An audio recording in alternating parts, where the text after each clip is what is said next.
A well-equipped new Ram 1500 now easily runs north of $60,000, and it comes with more sensors, more software, and more ways to fail than any truck on this list combined. Meanwhile, there are Ram 1500s sitting on used lots right now, under $10,000. With V8 architecture so simple, it routinely crosses 250,000 to 380,000 miles on nothing but oil changes and basic maintenance. Here's the catch. Two Rams can wear the exact same badge, the exact same year range, and hide two completely different engines underneath. We went through the build years, the factory bulletins, and the forum service records to separate the trucks that go the distance from the ones that quietly become a $3,000 repair bill. And one of the most common Hemi Dodge ever built is the one I'm telling you to walk away from. So here are the 5 to buy, the 1 to avoid, and the exact thing to check before you hand over $1. Let's go find the good ones. The rule before the list. Before the picks, you need to understand the one design decision that separates a 300,000-mile Ram from a truck that eats itself from the inside, its cylinder deactivation. Starting in 2006, Chrysler introduced the multi-displacement system, MDS, on the 5.7 Hemi. It's the same idea as a lot of GM trucks from the same era. Shut down 4 cylinders at cruising speed to save fuel using special collapsing hydraulic lifters. And just like GM's version, those lifters rely on constant oil flow to survive. Starve them at low RPM long enough, and you get worn camshaft lobes, a rhythmic tick at idle, and a valve train job that isn't cheap. At the same time, 2006 also brought something else, the Totally Integrated Power Module, or TIPM.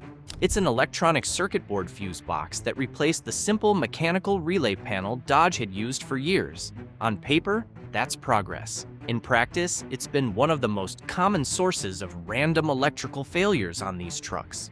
Fuel pumps triggering with the key off, wipers turning on by themselves, and in bad cases, the truck simply not starting. So here's the entire strategy for this list.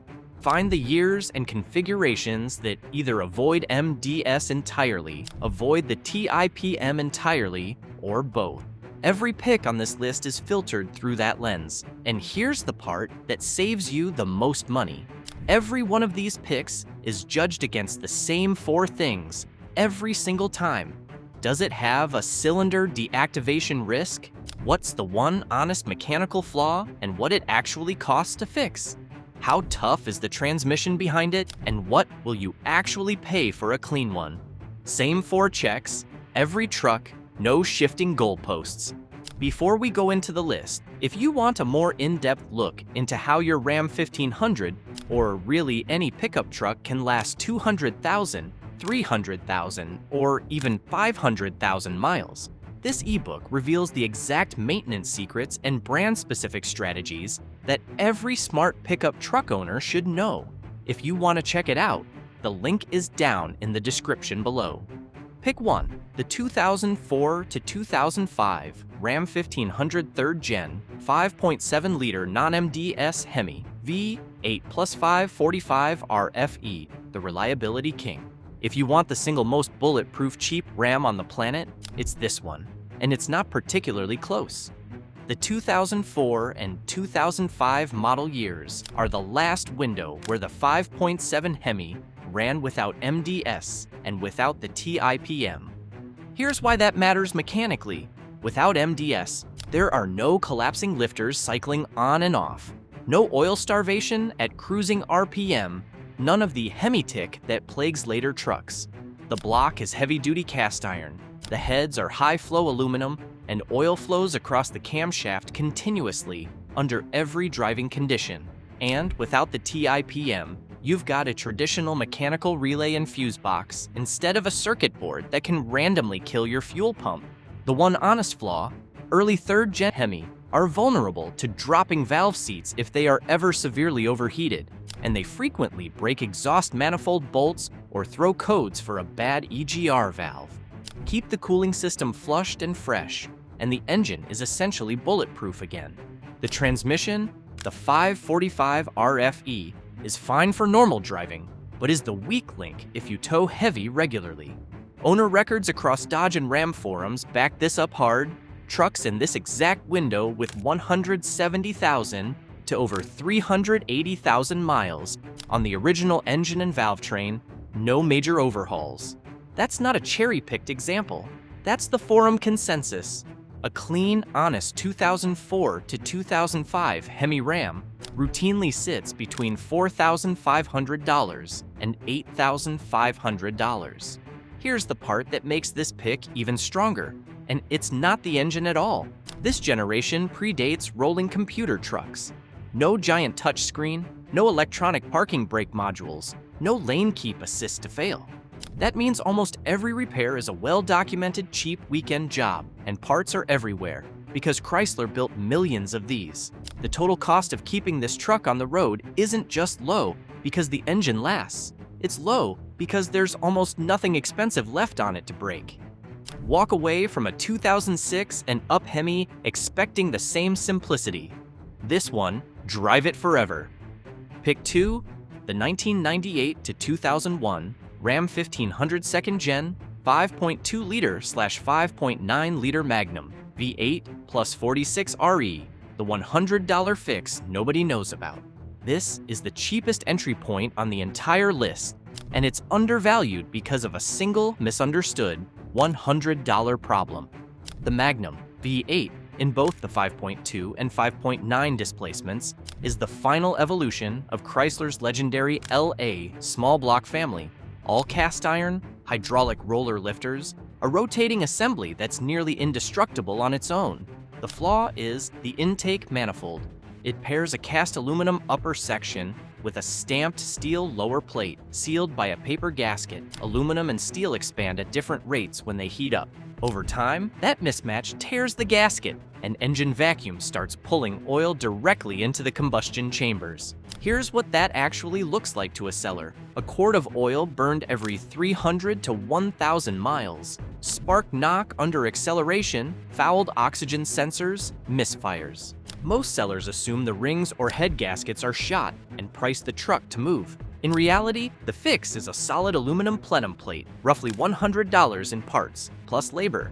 And once it's in, these engines routinely run past 300,000 miles. Here's your action step, and you can do this in the parking lot before you buy. Pop the air intake tube off, open the throttle body, and shine a flashlight straight down into the intake. If you see pooled oil, that's your answer. You can also cap the crankcase breather hose with your thumb. If there's an immediate vacuum draw, the plenum gasket is already blown. I've seen this exact scenario play out with a viewer who picked up a 2000 Ram 1500 5.2 for $2,800 because the seller genuinely believed the engine was dying. It was this $100 gasket the entire time. Realistic price range on these: $3,000 to $6,500. Diagnose it with a flashlight before you buy. Fix it for $100, and you've got a 300,000-mile truck for less than most people spend on a used sedan. Pick 3, the 2008 Ram 1500 3rd Gen Refresh, 4.7-liter revised PowerTech, V8 plus 5, 45 RFE, the engine nobody remembers got fixed. Mechanics call this one the Hemi Hunter, and for good reason. The original 4.7 PowerTech from 1999 to 2007 earned a bad reputation: sludge-prone oil passages, dropped valve seats, valve train noise. For 2008, the final year of this body style, Chrysler completely redesigned it. Compression went from 9 to 1 to 9.8 to 1. The cylinder heads were re-engineered, and the biggest change, Chrysler added a dual spark plug ignition system, 16 plugs total, 2 per cylinder, along with hardened valve seats that eliminated the dropped valve problem entirely. The result is 310 horsepower and 334 pound-feet of torque, closing in on early Hemi numbers with none of the MDS complexity, because the 4.7 never got cylinder deactivation at all. The maintenance cost you need to know up front. All 16 spark plugs need replacing every 50,000 to 100,000 miles to keep ignition timing correct. And here's the twist most owners miss: the upper and lower plugs aren't even the same type. Upper plugs are iridium, lower plugs are standard nickel copper, and they take different gap settings. This truck is undervalued for one simple reason. Buyers see 4.7 liter on the badge and assume it's the old failure-prone version. It isn't, and because 2008 was the last year of this body style. Before the redesigned 2009 trucks arrive, resale value sits well below what the drivetrain actually deserves. Realistic price: $5,500 to $9,000. For that money, you're getting a mechanically superior engine wearing a badge that scares away the competition. 3 picks down. Before we get to the last two and the one Ram Hemi I'm telling you to avoid completely, hit like and subscribe. It genuinely helps this channel keep making these breakdowns. Drop a comment with which engine you're running and how many miles are on it. Pick 4, the 2013 to 2017 Ram 1500 4th Gen DS 3.6 liter Pentastar V6 plus Z F8 HP 45 8-speed, the modern one. If you want a truck that actually feels current, coil spring rear suspension, modern styling, a transmission built by ZF in Germany for under $10,000, this is your only real option on this list. The 3.6 Pentastar is a die-cast aluminum block with iron cylinder liners, dual overhead cams, and 0 turbochargers, 0 direct injection carbon buildup, 0 cylinder deactivation hardware. It's mechanically simple in a way none of the V8 alternatives from this era can claim. But the real star here is the transmission, the 8-speed torque flight, built under license from ZF. 4 planetary gear sets, shifts under 200 milliseconds, and a wide enough ratio spread to deliver real highway efficiency, 23 to 25 miles per gallon. The one honest flaw, the plastic oil filter housing and cooler mounted in the engine valley. Over-tighten the cap once and you crack it, leading to oil or coolant leaks. The fix is an aluminum aftermarket housing, and it's permanent once installed.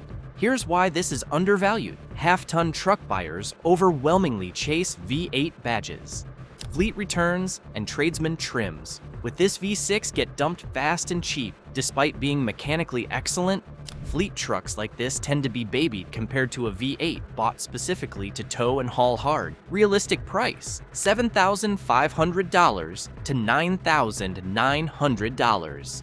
And here's the twist most people never check. Because the V6 powertrain weighs less than an iron block V8 and a heavy 6-speed automatic, some regular cab and quad cab V6 configurations actually carry higher payload capacity than a contemporary Hemi. It just won't merge onto the highway fully loaded with much authority. If you don't tow heavy, that trade-off is a non-issue. Pick 5, the 2002 to 2005 Ram 1500 3rd Gen 3.7 liter PowerTech V6 plus 5-speed NV 3500 manual, the honest simplicity pick. This is the floor of the entire list, the lowest realistic cost of ownership you'll find in a full-size truck. The 3.7 V6 is essentially the 4.7 V8 with 2 cylinders removed and a balance shaft added. Cast iron block, aluminum SOHC heads, no forced induction, no high compression, minimal thermal stress. Paired with the NV 3500, a heavy-duty aluminum case 5-speed manual with fully synchronized gears, there's almost nothing here to fail. No torque converter, no valve body, no transmission cooler lines to worry about, just a clutch and a stick. Here's the honest flaw, and it's not mechanical, it's cosmetic. These trucks were almost all ordered as base tradesman or ST trims, vinyl floors, manual windows, no frills. That's exactly why they're cheap. Buyers chasing comfort skip right past them, which pushes resale under $5,000 for clean examples. Maintenance is as basic as it gets: 5,000-mile oil changes, synchrome fluid in the gearbox, a clutch replacement somewhere around 120,000 to 150,000 miles. That's the whole ownership experience. Here's a twist fact worth knowing. This exact NV 3500 transmission was also used behind small block V8s in medium-duty commercial trucks. Its torque rating vastly exceeds anything a 215 horsepower V6 can throw at it, which means gear failure on this pairing is almost unheard of. Realistic price? $3,500 to $6,500. It's slow, it's basic, it will also flat out refuse to brake, the one to avoid. Now for the warning, because it's the most important thing in this video. Avoid a 2006 to 2008 5.7-liter Hemi Ram unless it already has documented work done. Specifically, avoid one with the original MDS lifters and original TIPM still untouched. This is the exact window where Chrysler introduced both problems at once. Cylinder deactivation before the failure mode was fully understood, and the TIPM replacing a decade of reliable mechanical fuse boxes. It's also, unfortunately, one of the most common Hemi configurations you'll find on the used market, because these were some of the best-selling trucks Dodge ever built. I'll be straight with you on one part of this. The exact rate of TIPM failure versus MDS lifter failure isn't something you can nail down from a used lot in an afternoon. That's a flag, not a verdict. What is settled is this: a bone stock 2006 to 2008 Hemi at a suspiciously low price is a truck that looks identical to pick one, but is carrying 2 ticking financial time bombs instead of 0. If a previous owner already did an MDS delete and replaced the lifters, that changes the math completely and can be a legitimately great buy. But don't let a low number pull you into a truck you haven't actually inspected. The verdict: line them up the way we checked them, and the right pick depends entirely on what you actually need. If you want the single most bulletproof cheap Ram on the planet and don't mind zero modern tech, it's the 2004 to 2005 non-MDS Hemi. If your budget is rock bottom and you're willing to check a flashlight test before you buy, the second-gen Magnum is the cheapest 300,000-mile truck on this list. If you want more power than people expect from a 4.7 badge, the 2008 revised PowerTech is criminally underpriced. If you want something that actually feels modern and don't tow heavy, the 3.6 Pentastar with the ZF 8-speed is the smartest newer option here. And if all you want is a truck that will never leave you stranded and you don't care about speed, the 3.7 V6 manual is about as close to unbreakable as this segment gets. Every one of these can cross 250,000 miles. Every one is under $10,000, and every one of them is a smarter buy than a $60,000 truck running a cylinder deactivation system nobody's proven yet. Remember the rule: it's never the year on the title, it's the engine code underneath. Tell me in the comments which of these you're running, how many miles are on it, and if you're truck hunting right now, what's your budget? Hit like and subscribe, and I'll see you in the next one.